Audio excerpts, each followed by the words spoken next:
Masih banyak tempat di dunia ini yang belum sama sekali terjamah oleh manusia. Itu semua dikarenakan peralatan modern yang ada sekarang masih dirasa kurang canggih. Sampai saat ini, manusia hanya sanggup mengeksplor bagian daratan bumi dan sebagian lautan saja. Lalu bagaimanakah dengan perut bumi? Apakah ada kehidupan di bawah sana? Sebagian orang yang mempercayai teori bumi berongga, mereka semua percaya bahwa ada sebuah bangsa yang hidup di perut bumi sana. Dan orang-orang mengira bahwa bangsa itu adalah Ya'juj dan Ma'juj. Ya'juj dan Ma'juj adalah sebuah bangsa yang sangat kejam, dan tak ada seorang pun di dunia ini yang bisa mengalahkannya. Dan mereka hanya bisa dikalahkan oleh umat Islam di akhir zaman dengan senjata terhebat yang dimiliki oleh umat Islam, yaitu adalah doa. Allah Subhanahu wa Ta'ala telah memperingatkan kita tentang bahayanya Ya'juj dan Ma'juj di dalam surat Al-Anbiya ayat ke-97, yang artinya, hingga apabila dibukakan tembok Ya'juj dan Ma'juj dan mereka turun dengan cepat dari seluruh tempat yang tinggi, dan telah dekatlah kedatangan janji yang benar, maka tiba-tiba terbelalaklah mata orang-orang kafir. Mereka berkata, "Aduhai, celakalah kami, sesungguhnya kami adalah dalam kelalaian tentang ini, bahkan kami adalah orang-orang yang zalim." Dalam ayat tersebut, Allah Subhanahu wa Ta'ala telah memberi isyarat bahwa Ya'juj dan Ma'juj akan keluar dan turun dari tempat yang tinggi dengan sangat cepat. Yang masih menjadi pertanyaan adalah, di manakah tempat tersebut?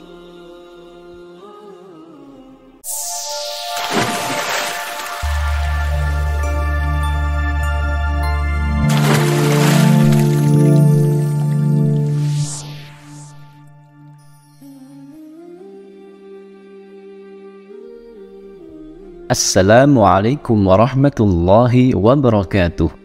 Alhamdulillah, wassalatu wassalamu ala rasulillah. Sahabat Kalam Turas,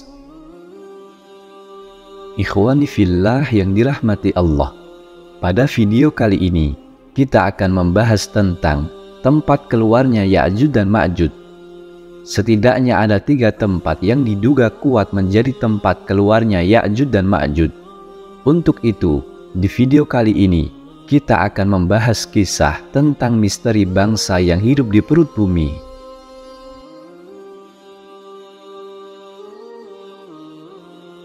Selama ini, manusia lebih fokus untuk mengeksplorasi kehidupan di daratan dan luar angkasa. Dan ada sebagian ilmuwan yang juga mengeksplor lautan. Namun jarang sekali dari mereka yang tertarik untuk meneliti kehidupan di dalam perut bumi. Di dalam dunia sains, ilmuwan zaman dahulu percaya dengan sebuah teori yang disebut dengan Hollow Earth, atau mereka percaya bahwa bumi kita ini memiliki rongga di bagian tengahnya. Teori ini pertama kali dikemukakan oleh seorang astronomer dan ahli geofisika yang bernama Edmund Halley pada tahun 1962. Dia adalah orang yang juga pertama kali menemukan sebuah komet yang dinamakan dengan Komet Halley, yang sesuai dengan namanya. Namun, anggapan tentang bumi yang berongga ini ditolak oleh beberapa ilmuwan lain. Namun, teori Hollow Earth itu didukung oleh seorang ilmuwan yang bernama John Caleb Sims Jr.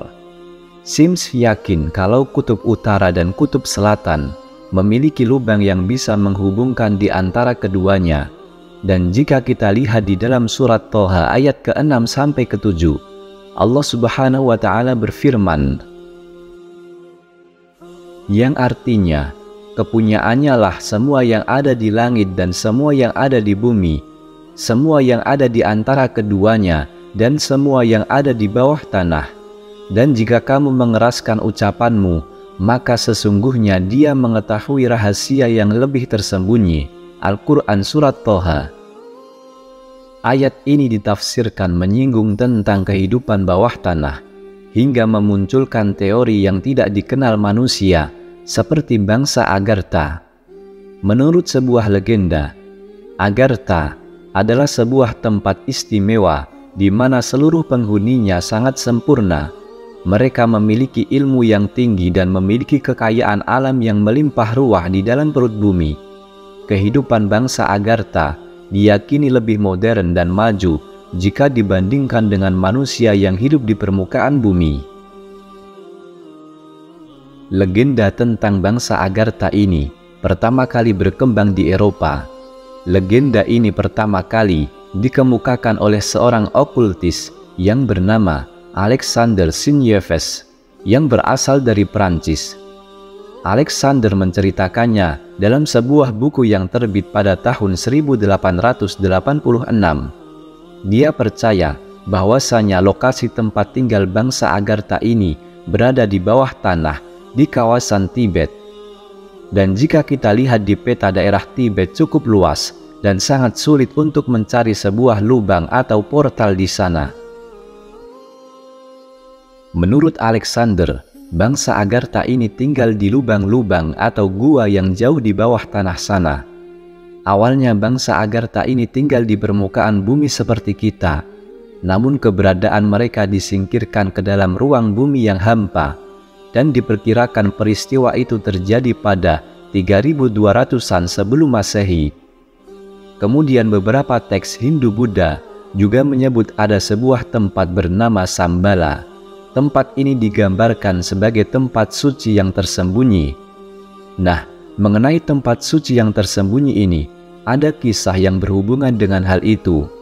Dikisahkan, terdapat dua sosok yang dikenal dengan sebutan Ya'jud dan Ma'jud. Mereka adalah sekelompok manusia yang digambarkan dalam Al-Quran sebagai pertanda datangnya hari kiamat. Secara ilmiah, kisah tentang kota bawah tanah dan teori Hollow Earth ini memang tidak masuk akal. Tetapi ada beberapa ilmuwan yang pernah mencoba menjelaskannya secara sederhana. Mereka mengatakan, bumi memang tidak berongga, tetapi memiliki lubang-lubang besar yang cukup dalam, di mana makhluk hidup bisa tinggal di sana. Di abad ke-21, para ilmuwan pendukung teori Hollow Earth mencoba melakukan penelitian. Penelitian tersebut mereka fokuskan di daerah Kutub Utara. Ketika di sana, kompas mereka bertingkah aneh ketika mau mendekati Kutub Utara. Jadi kompas yang mereka bawa itu seperti berputar-putar, yang mengindikasikan kalau di bawah Kutub Utara ada lubang atau ruangan besar. Mereka beranggapan antara Kutub Utara dan lubang di bawah tanah itu memiliki medan magnet yang berbeda. Makanya setiap mereka ingin ke sana, jarum kompasnya berputar-putar. Hal yang lebih menguatkan teori Hollow Earth tersebut, bahwasanya dari Kutub Utara sering berhembus angin yang bersuhu hangat. Para peneliti beranggapan angin tersebut pasti berasal dari sebuah lubang yang besar yang ada di Kutub Utara. Dan sebelum penemuan dari para peneliti, bisa ditemukan jawaban tentang teori Hollow Earth. Cerita tentang suku Agartha hingga saat ini masih dianggap sebagai mitos yang memiliki akar dalam kultur agama Hindu. Nama Agartha sendiri katanya diambil dari kata Aryawarta.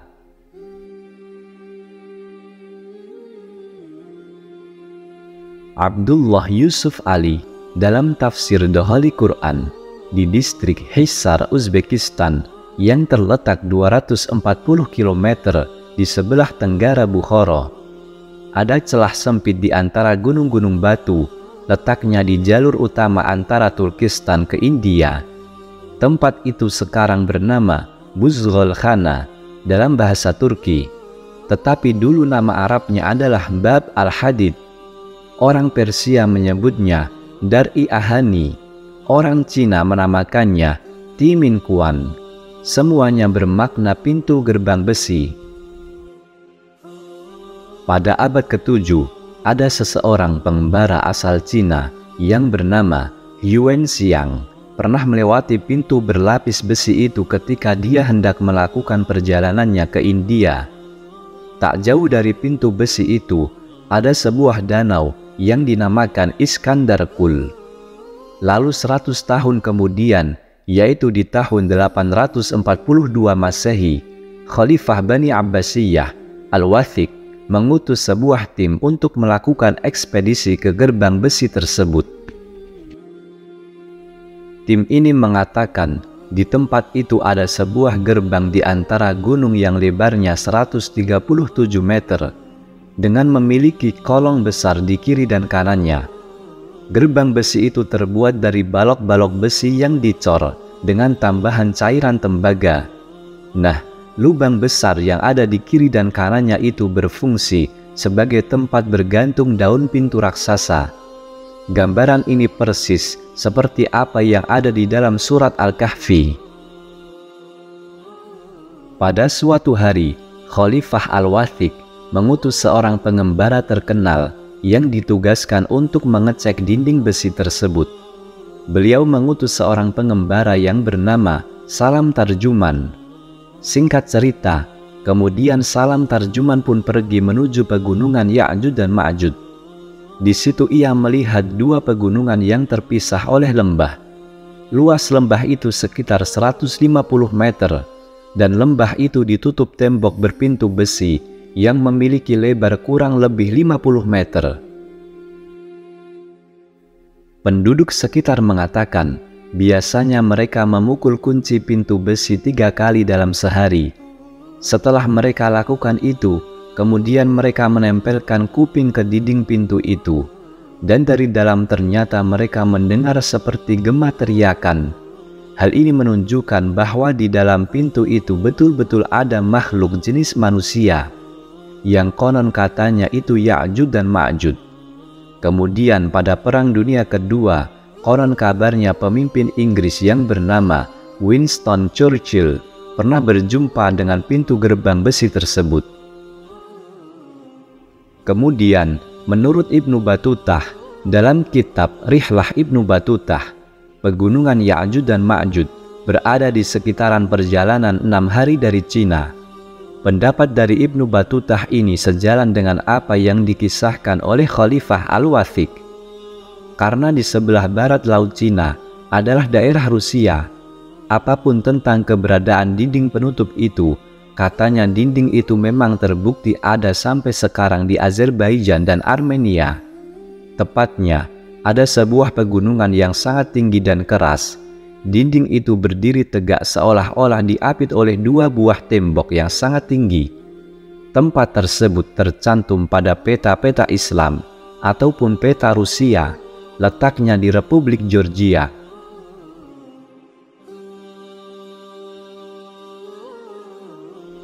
Keberadaan tembok besi yang mengurung Ya'juj dan Ma'juj sampai hari ini masih tertutup tabir. Namun karena ada hadis Nabi Muhammad SAW yang menerangkan, sesungguhnya kalian berkata tak ada musuh, sementara kalian juga senantiasa memerangi musuh, hingga datang Ya'juj dan Ma'juj yang bermuka lebar, bermata sipit, dan berambut pirang. Mereka juga kemudian datang dari setiap arah. Wajah-wajahnya serupa tameng-tameng yang telah dilapisi kulit. Hadis riwayat Ahmad. Dalam hadis tersebut, Rasulullah SAW menjelaskan ciri-ciri Ya'juj dan Ma'juj ini. Dan jika ciri-cirinya demikian, maka suku atau bangsa yang paling mendekati adalah bangsa Mongol, di mana nenek moyang mereka bernama Alanjahan, yang mempunyai 2 putra kembar yang bernama Tartar dan Mongol.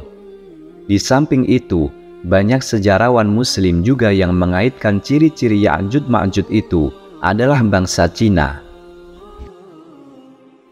Makanya ada sebuah buku yang ditulis oleh Syekh Hamdi bin Hamzah yang berjudul Munculnya Ya'juj dan Ma'juj di Asia. Singkatnya, buku tersebut menjelaskan bahwasanya tembok besar Cina adalah bangunan yang dibuat oleh Raja Zulkarnain. Tapi kalau kita lihat secara fisik, sangat jelas ada perbedaan antara tembok Cina dan temboknya Raja Zulkarnain. Tembok Cina terbuat dari susunan batu bata sedangkan tembok Zulkarnain terbuat dari besi yang dicampur tembaga. Banyak ilmuwan muslim dan ulama yang membantah teori itu, sehingga melemahkan pendapat bahwa tembok Cina dibangun oleh Raja Zulkarnain. Teman-teman yang dirahmati Allah, namun itu semua kita kembalikan semuanya kepada Allah Subhanahu wa Ta'ala. Semoga kisah ini dapat bermanfaat. Wallahu a'lam. Wassalamualaikum warahmatullahi wabarakatuh.